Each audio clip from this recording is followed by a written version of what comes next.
The assassination of Charlie Kirk on a college campus in Utah comes as a sweeping higher education overhaul known as Senate Bill 1 took effect in Ohio in June. That law was approved by Republicans as a way to protect free speech and what they termed intellectual diversity on public college campuses, which they have said is being threatened by woke liberal indoctrination. An effort to overturn the law failed to get the signatures needed to put it before voters. Senate Bill 1's sponsor is Republican Senator Jerry Cirino. I want to ask you about Senate Bill 1 as a free speech bill, which is what you've always defended it as. Yes. You said the goal was protecting true intellectual diversity and viewpoints on college campuses.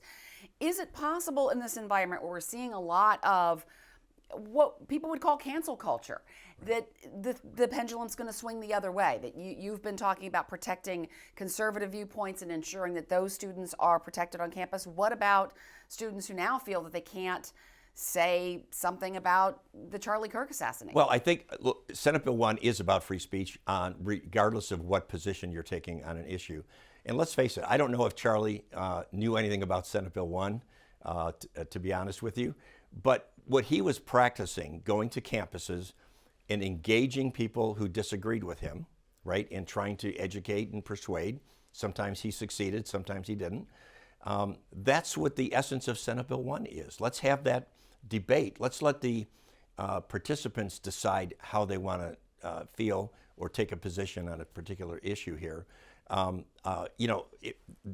difference is when people on campuses are saying things that are encouraging violence and that sort of thing, that is not protected speech, in my opinion.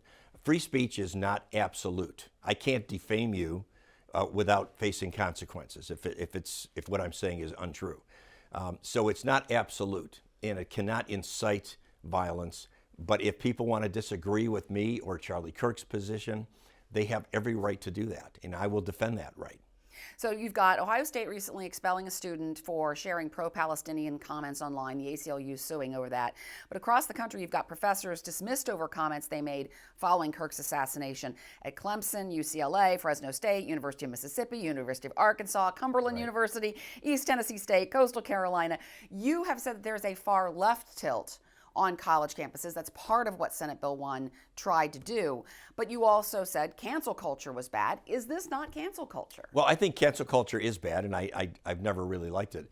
But I think the nuance that we'll probably have to see played out in the courts is when a university professor is associated with the university and they make comments like this, they are effectively speaking for the university, at least in the minds of people who are hearing it.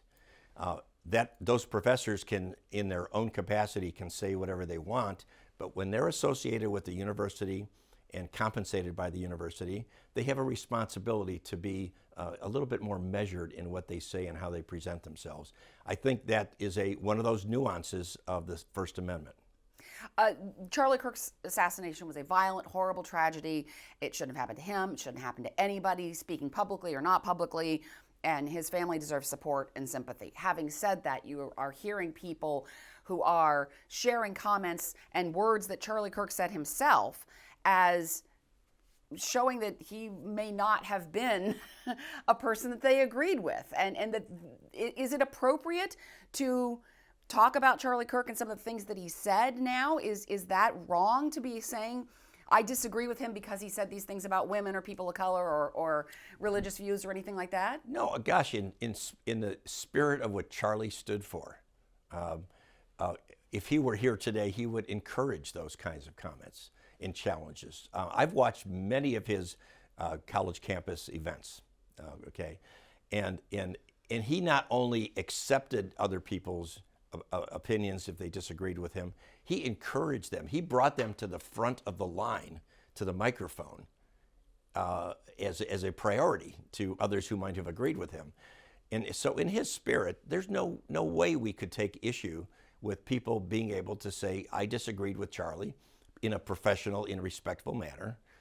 That's how it always should be. I think that's great, and we should encourage that. And Charlie, I believe, would encourage that today if he were here. And so, just to be clear, you don't think, if college professors say something privately on their own social media, for instance, not associated with the university, and they're dismissed, is that cancel culture? Well, I think there should be some professional standards that we have here. These are people in our classrooms paid by the state in many cases or private institutions, and they should use a measure of respectability, I think, in determining how they express themselves. Some of the language, some of the postings that I have seen are just, I wouldn't want that person teaching a kindergarten class or a college class or anything in between. It's unprofessional. It condones violence, or even suggests that violence is okay for political reasons, and that is just plain wrong. Do you think Senate Bill 1 can help improve the environment, or its critics have said it's going to make things worse?